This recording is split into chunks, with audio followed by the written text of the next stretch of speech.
दीप सूर्याग्नि रूपसत्वं तेजसः तेज उत्तमं गृहाण मत्कृतां पूजां दीप ज्योतिर्नमस्तुते। अर्थातच दीपा, तू सूर्याचे स्वरूप आहेस, तसेच तू अग्नीचेही स्वरूप आहेस। तेजांमधलं उत्तम तेज तुला मानलं जातं, म्हणूनच तू सकल पूजा स्वीकार कर आणि त्याचबरोबर माझ्या सकल मनोकामना सुद्धा पूर्ण कर असे म्हणून दिव्याला पूजन केलं जातं। आणि या दिव्याला पूजन केलं जातं, तो दिवस कुठला आहे, या दिव्याला पूजन केल्याने कुठले फायदे होणार आहेत, त्यामागे कुठलं पौराणिक महत्त्व आहे, या सगळ्या गोष्टींची माहिती जाणून घेऊया या आजच्या व्हिडिओमध्ये। नमस्कार, श्री स्वामी समर्थ उत्कर्ष ज्योतिष चॅनलमध्ये आपल्या सगळ्यांचं स्वागत आहे। आजच्या या व्हिडिओमध्ये आधी सांगितल्याप्रमाणे आपण दिव्यांच्या पूजनाचं महत्त्व जाणून घेणार आहोत। काय आहे पूजेचं महत्त्व बघूया। तर आषाढ अमावस्या अर्थातच दीप अमावस्या ज्याला म्हटलं जातं, या दीप अमावस्येच्या दिवशी पूजन केलं जातं त्या दिव्यांचं। मग कुठल्या दिव्यांचं पूजन करावं, तर आपल्या घरात जे जे दिवे आहेत, अगदी मातीची पंती असेल, नंदादीप असेल, आरती असेल, निरांजनी असेल, जे काही दिवे आहेत जे प्रकाश देण्याचं काम करतात, या सगळ्या दिव्यांना लख्ख स्वच्छ धुवून पुसून काढावं आणि या दिवशी त्यांचं पूजन करावं। त्यांच्या पूजनाचं महत्त्व अतिशय आहे। अंधाराकडून प्रकाशाकडे नेणाऱ्या या दिव्यांचं पूजन करण्याची अमावस्या अर्थातच दीप अमावस्या असं म्हटलं जातं। ही दीप अमावस्या साजरी केली जाते ती आषाढ महिन्याच्या शेवटच्या दिवशी अर्थातच आषाढी अमावस्येला। आणि म्हणूनच या दिवशी जे काही पूजन तुम्ही करणार आहात, जी काही सज्जता करणार आहात, ती सज्जता अर्थात श्रावण महिन्याला तुम्ही जे काही भगवान शिवांचं पूजन करणार आहात, विविध सण उत्सव साजरे करणार आहात, त्या साजरे केल्या जाणाऱ्या सर्व सण उत्सवांच्या अनुषंगाने केली जाणारी साजरी होणारी ही दीप अमावस्या। या दीप अमावस्येच्या दिवशी दिव्यांचं पूजन कसं करावं, त्यापूर्वी आपण जाणून घेऊया ही दीप अमावस्या कधी आहे, कधी या दीप अमावस्येला सुरुवात होणार आहे याबद्दल माहिती।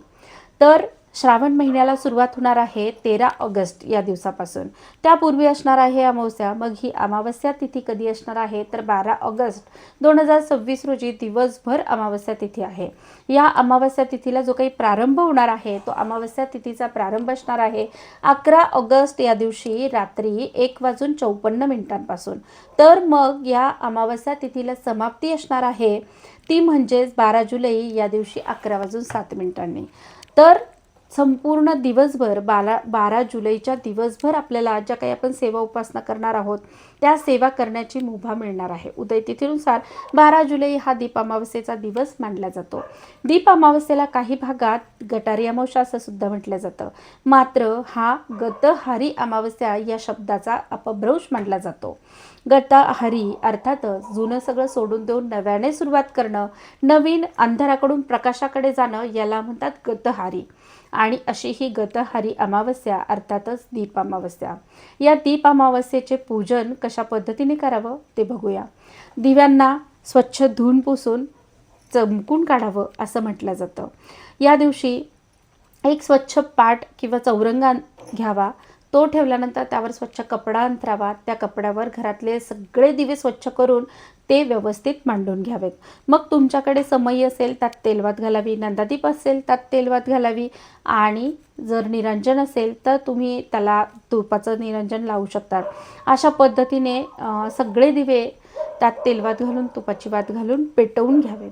या दिव्यांचं पूजन करण्यापूर्वी गणपती बाप्पांचं आवर्जून पूजन करावं।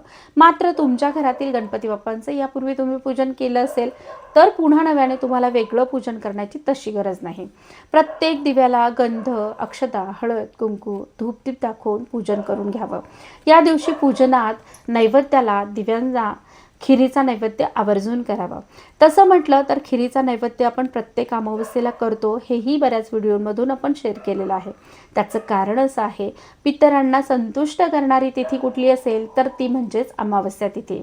तसं म्हटलं तर 2 पक्ष प्रत्येक महिन्याला येतात, त्यातला पहिला पंधरवडा येतो तो पौर्णिमेपर्यंतचा, तो खरं तर देवतांसाठी मान्य असतो। तसाच पुढचा जो पंधरवडा येतो कृष्ण पक्षाचा, त्या पंधरवड्यात पितृकर्म केले जातात आणि त्या पितृकर्मांच्या अनुषंगाने प्रत्येक अमावस्या तिथीला आपले पितर पृथ्वीवर येत असतात असंही म्हटलं जातं। काही ठिकाणी असंही बघायला मिळतं किंवा वाचायला मिळतं की या दीप अमावस्येच्या दिवशी पितर आपले पृथ्वीवर येतात, आपल्या वंशजांना बघतात, त्यांना आशीर्वाद देतात आणि पुन्हा जेव्हा ते परतत असतात तेव्हा त्या वाटेवर अंधार होऊ नये, त्यांना प्रकाश मिळावा आणि म्हणूनच या अमावस्येचा उत्सव दीपोत्सव साजरा केला जातो, तो या अमावस्येच्या रात्री, अशीही पूर्वापार आख्यायिका सांगितली जाते.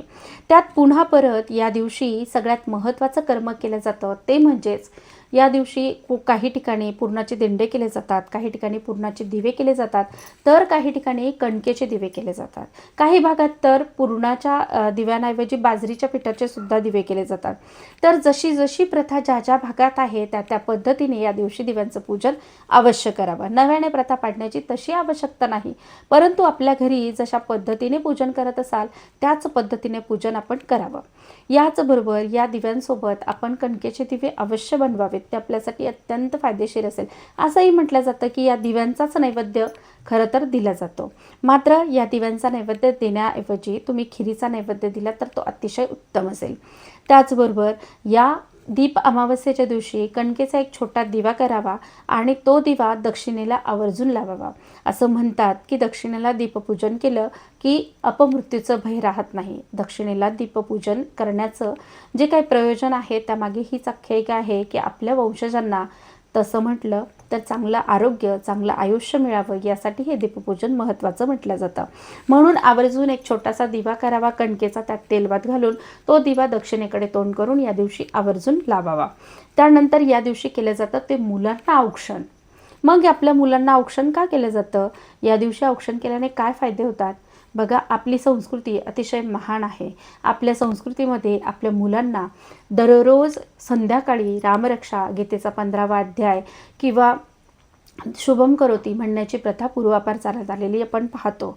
खरं तर पूर्वी आपण जेव्हा लहान होतो आपल्या पिढीने हे अनुभवलेलं आहे की आपले आजी आजोबा छानपैकी आपल्याला गोष्टी सांगायचे किंवा आपली आजी आपल्याकडून स्तोत्रमंत्र म्हणून घ्यायची.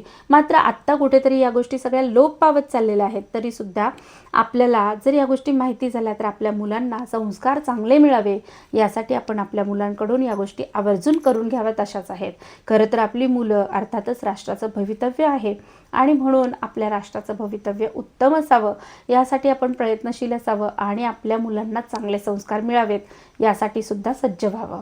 म्हणून मग आजही आपल्या प्रत्येकाच्या घरात संध्याकाळी दिवे लागणीला मुलांकडून आवर्जून गीतेचा 15वा अध्याय असेल किंवा गणपती स्तोत्र असेल, शुभम करोती असेल, प्रज्ञाविवर्धन स्तोत्र असेल तर हे म्हणून घ्यावं. यामुळे त्यांच्या बुद्धीला तेज तर मिळेलच मिळेल, पण त्याचबरोबर उत्तम आरोग्याची सुद्धा त्यांना प्राप्ती होईल.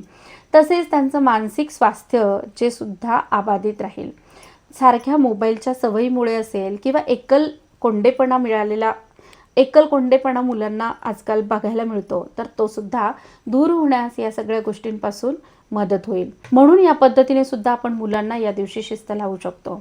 अशाच पद्धतीने जसं मुलांना आपण शुभम करोती म्हणायला सांगितलं तसंच मुलांकडून आपण या दिवशी जसे श्लोक म्हणून घेतले तसंच मुलांना या दिवशी आवर्जून करावं ते औक्षण.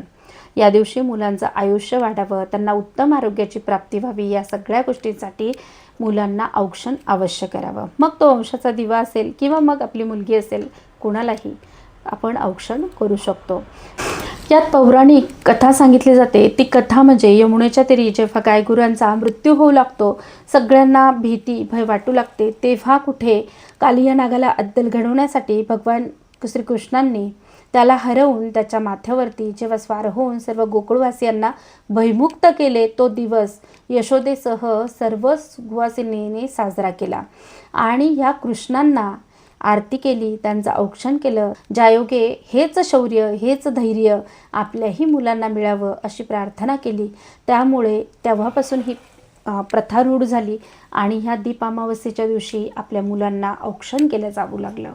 म्हणून अत्यंत महत्त्वाचं म्हणजे आपल्या मुलांना देखील अशा प्रकारे शौर्य प्रदान व्हावं किंवा आपल्या मुलांमध्ये सुद्धा असं धैर्य यावं, संकटांना सामना करण्याचं बळ मिळावं यासाठी आपल्या मुलांचं औक्षण या दिवशी आवर्जून करावं. त्यांनाही नवी उमेद मिळेल, नवी ऊर्जा मिळेल आणि त्यातून त्यांचं कल्याण झाल्याशिवाय राहणार नाही.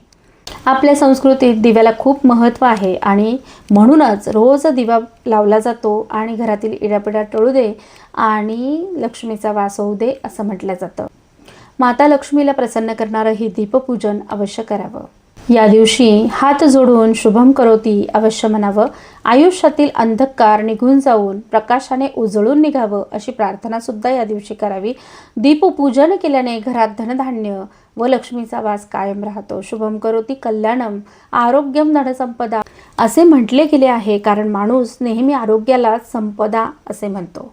कारण माणूस नेहमी निरोगी असेल तरच तो विविध कामात सहभागी होऊ शकतो. आपल्या शारीरिक, मानसिक, बौद्धिक विकास करू शकतो. त्याला जे काम दिलेले असेल ते काम उत्तमरित्या पार करण्यासाठी सुद्धा त्या माणसाकडे उत्तम आरोग्य असेल तरच ते तो करू शकतो. जर एखाद्या माणसाकडे उत्तम आरोग्य नसेल तर तो समाजाला, त्याच्या परिवाराला सुद्धा भार स्वरूप वाटू लागतो. मग असा रोगी माणूस सुख कसं मिळू शकेल? म्हणूनच कमावलेले सारे धन त्याच्या आजारपणात वाया जाते. शरीराकडे दुर्लक्ष करून धन कमावण्यापेक्षा आरोग्यरूपी धन कमावणे कधीही चांगले. तेव्हा आरोग्य मागा आणि आरोग्यदायक असणारी ही अमावस्या या दिवशी दीपपूजन आवर्जून करा. मग कसा वाटला व्हिडिओ? आशा करते तुम्हाला व्हिडिओ आवडला असेलच. जर व्हिडिओ आवडला असेल तर व्हिडिओला लाईक आणि शेअर करा. चॅनलवर नवीन असाल तर चॅनलला सबस्क्राईबसुद्धा करा.